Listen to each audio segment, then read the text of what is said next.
Welcome everybody. Today I'm covering the Build 42.8 update that just dropped. And this is a pretty huge patch with some great changes. So if you could just hit subscribe real quick, I'll jump straight into it. Starting out with the biggest addition, one I absolutely was not expecting, but I'm super excited about, Ragdolls. So I've been playing around with them for the past week or two now, and honestly, I've had an absolute blast. Talking of blasts, firearms now feel like they pack an extra punch, especially shotguns. Each shot feels so powerful. I really enjoy shooting a Z in the legs and watching them blast off. The pistols feel like heavier hitters, even if it may be a little bit of placebo, and spraying down a horde with an M16 just makes you feel like an absolute killing machine. But now onto the part that may be even more fun, cars. Before this update, myself and I'm sure most people would actively avoid hitting Zs with vehicles when possible, in hopes of keeping cars in good condition. But now, the absolute enjoyment of ramming into the dead, dragging them along the concrete, and giving them rides on your hood may change that. When previously they would just instantly drop dead, they now go flying. And it's actually exciting to see how far you can send them, bouncing off the surroundings. I'm expecting a lot more damaged cars now, but if you combine this with a mod to make some sick armor and attachments for your car, you're bound to have a great time. So for now, ragdolls are enabled for only gunplay and vehicle collisions, but they also confirmed that ragdolls for melee is planned, but not imminent, which is probably going to be the most fun of them all, as at least for me, 90% of my kills come from melee weapons, and bashing a Z with a baseball bat and folding it in half is going to make combat so much more fun. No matter the weapon, each hit should feel way more impactful, so I'm very excited for that. Also, one thing this will improve is content creation. There's so many funny Zomboid YouTubers out there, and this extra level of ragdoll wackiness will only level up the humour, so I'm looking forward to see what comes from this update. Alright, and one last note on the ragdolls. While it all sounds like positives, one thing to take into account is the effect that this will have on FPS. In its current state, general gameplay runs pretty smooth. However, even on a decent PC, I do still experience lag, especially when entering a vehicle and when driving around, certainly in new or populated areas. So those who may deal with lag on a regular basis while playing may not have the best time running it, but you'll just have to give it a go and see how it plays out. However, if you do find that it does affect performance too much, or maybe you just don't like the ragdolls, I'm sure there'll be a few of you out there, then you can simply turn them off in the sandbox options. And hopefully anyway, we should see an increase in performance for Build 42's official release. So overall, the addition of Ragdoll Physics is a great one in my opinion, and one I was seriously not expecting. Let me know down below, do you think this is a good change or not? And if not, at least you can turn them off. Alright, moving on to the rest of this huge update. There's a lot of changes, but as usual, I'll save you all some time. Instead of reading through the giant wall of text, I'll just be reading out some of the more important things. Starting out with the other new additions. They made improvements to biomes by adding sandbanks and areas of clay when close to water on the map. Using the biome replacement facility and the new granular placement, they generated sand on all pH forest biomes. They added an outline to highlighted items in the world and added container outlines for corpses. When the mouse is over an option in the extended placement submenu, the corresponding world item is highlighted. They also made some changes to the extended placement menu. You can now sort items by name, they fixed displaying only one item with the same name, and you can group items with the same name into separate submenus when there are 3 or more. And finally, the extended placement UI now closes if you're too far away. They added generator tile range and generator vertical power sandbox options to support generator use in tall buildings or deep ones. The default values are 20 tile range and 3 vertical power. Builder mode has it at 40 and 5. So basically, if you have a very deep bunker or a tall ass skyscraper, you can change the sandbox settings to whatever you'd like and power those with ease. There is now better detection for animals drinking from puddles when the player is absent. They added an animal sinew item. This drops when butchering animals and depends on animal size, etc. They added 3 new basements, although I'm not sure exactly which ones, but discovering them yourself is part of the fun. The loot window will be displayed and expanded when opening a vehicle trunk, and collapsed when closing the trunk, unless it's pinned open. The interact key can be used to enter the best seat of a vehicle from further away. This is the seat returned by basevehicle.getBestSeat. They made some hot save improvements, adding hot saving of player map, animal zones and game time. This system is saving elements of the game world around you as you play, meaning that should your game crash or unexpectedly exit, you will not travel back in time or lose progress. The grab context menu now shows multiple corpses and highlights corpses the same way items are highlighted, so you could drag a specific corpse from a pile if you wanted. They added options to the wash context menu to wash all containers, all weapons, and all other, like rags. They added a jar of roe recipe, added animals milk powder, which for now you can only use with either a bucket full of water or a feeding bottle full of water. One bag for 2 buckets of 10 litres. You can now give this animal's milk to any hungry or thirsty animal. This is to help people keep the baby animal if the mother has died in labour. They made changes on wild animal hunting, where shooting an animal will now make it flee instead of dropping dead instantly. Animals will flee while leaving a blood trail that can be followed to find the corpse. Animals will flee for some time, dependent on the type. Deer flee longer than rabbits as they're bigger and bleed out for longer, and aiming skill to simulate if you've hit closer to the heart. They also changed how animals become domesticated. Before, it was when the animal was put in a designated zone. Now, they become domesticated when you pick them up in your hands. This is to avoid making a zone to quickly capture rats and mice. The grab and extended 3D placement context menus show item icons.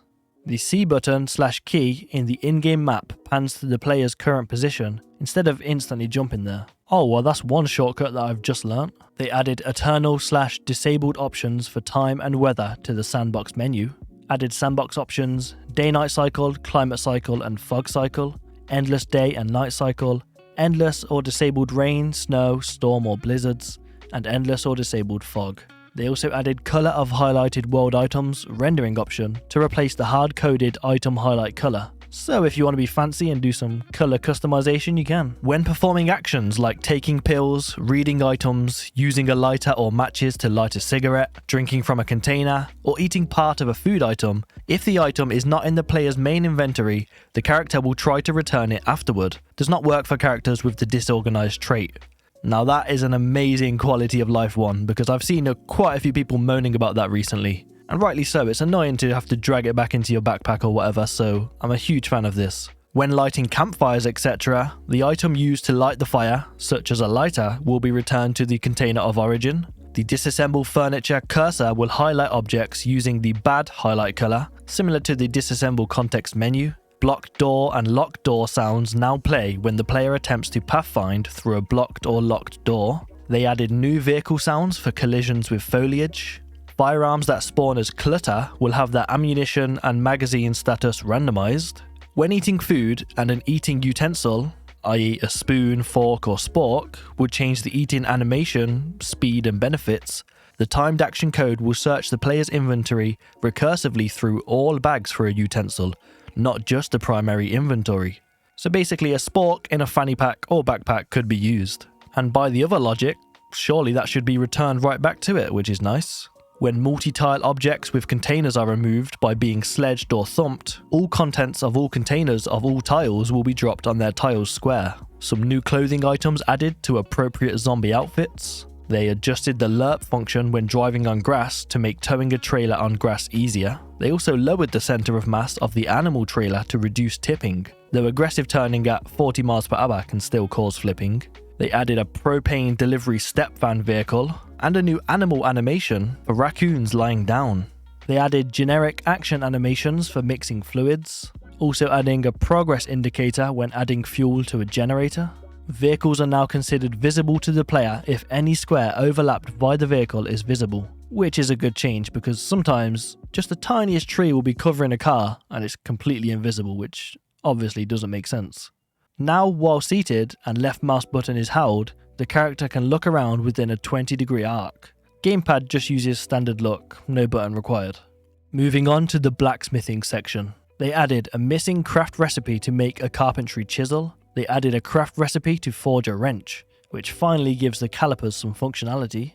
Several metal armor items can now be smelted for steel. Aside from handling source steel, it also serves as a means of recycling/repairing broken metal armor.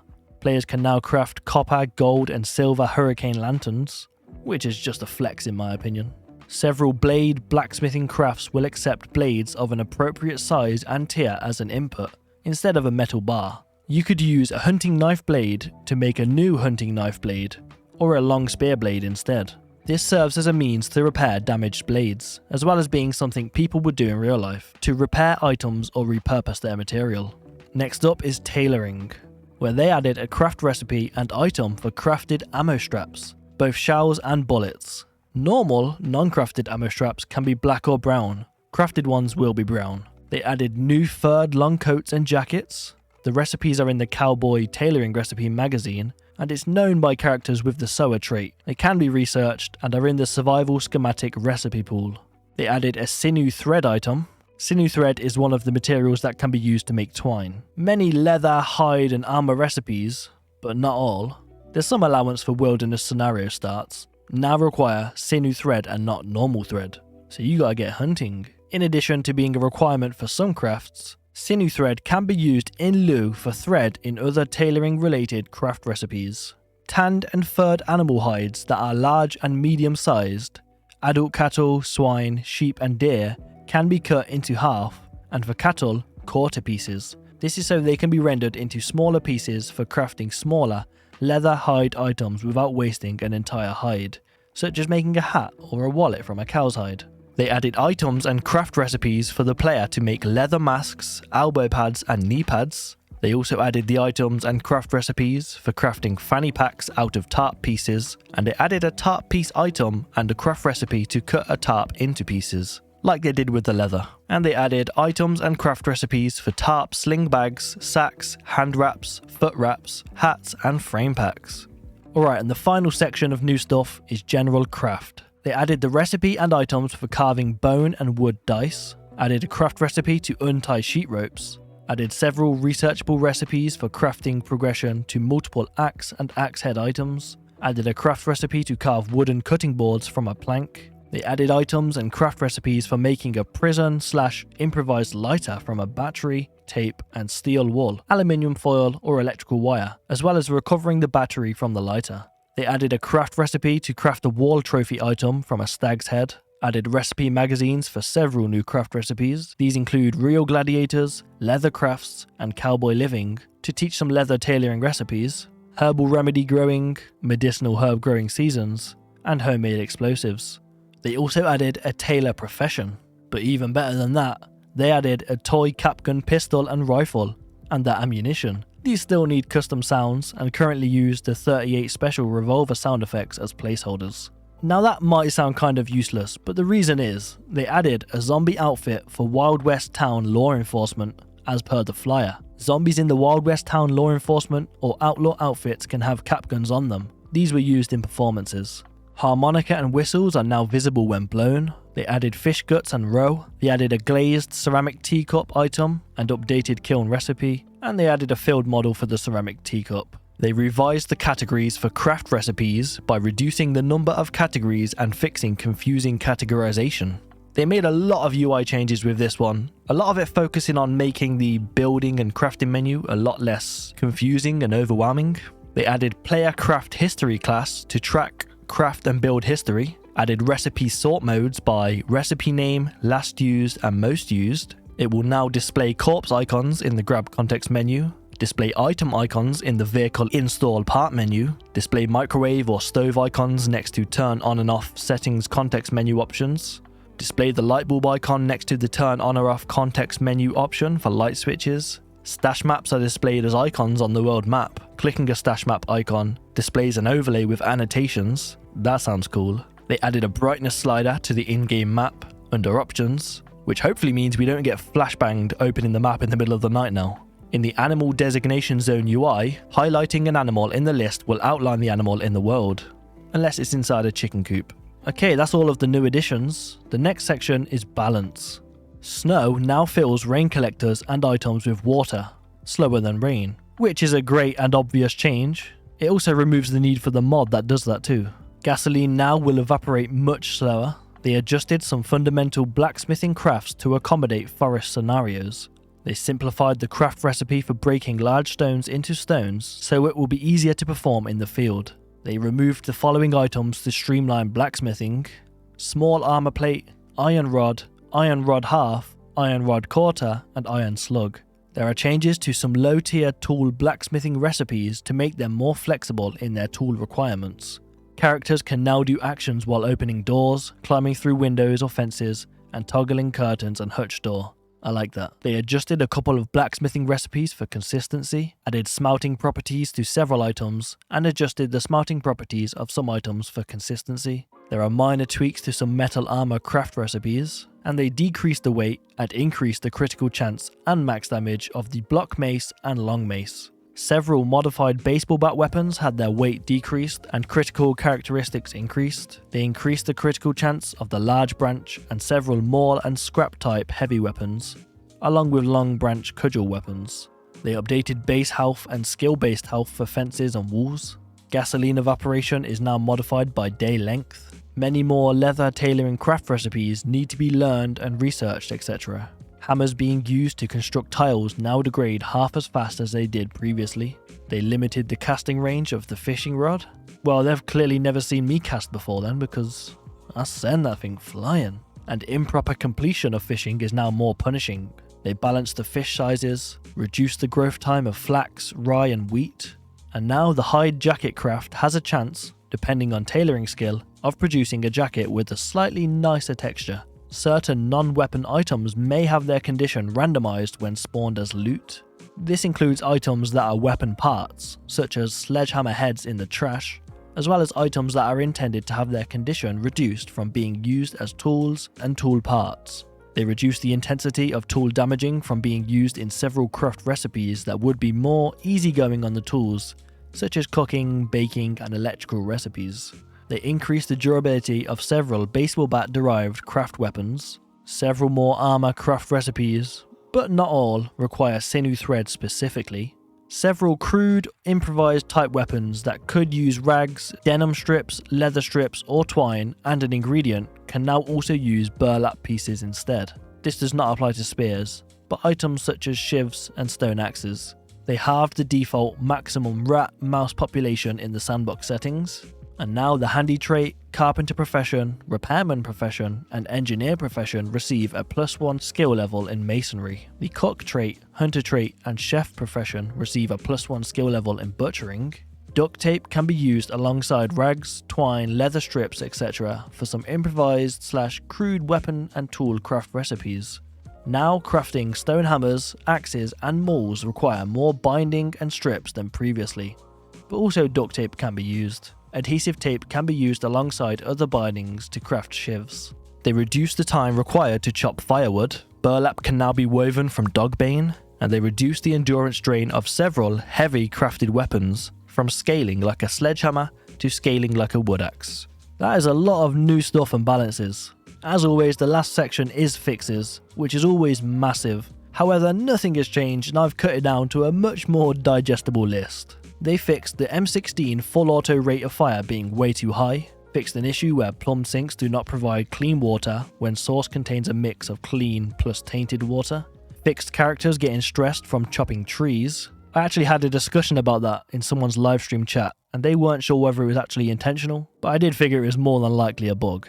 They fixed potential issues around the pause when focus is lost option, fixed several blacksmithing recipes using the generic making timed action animation, fixed dome kilns not being in the blacksmithing build menu category. Oh, real quick actually, Mr. Atomic Duck just uploaded a great video showcasing what a new and improved build menu could look like. And honestly, I hope the devs take that into account because some of the changes look so much better. They fixed characters starting to aim down before Zeds fall down, fixed an issue where the player would suddenly aim up when standing directly over a zombie the player is aiming at, fixed some cases of dragged corpses remaining hanging in mid-air, fixed equipped items showing in destroy for fuel menus, fixed being unable to pick up flat stones, fixed an issue where walls could not be chopped down from the backside. That's a great change because I much preferred to do it in the backside.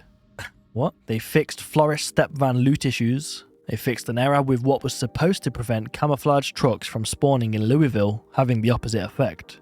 Oh yeah, I'm doing a Louisville run actually on my second channel right now, and I found a few camouflage trucks, which I'm happy about because they usually have some decent loot in them. But I guess from now on, no more will spawn.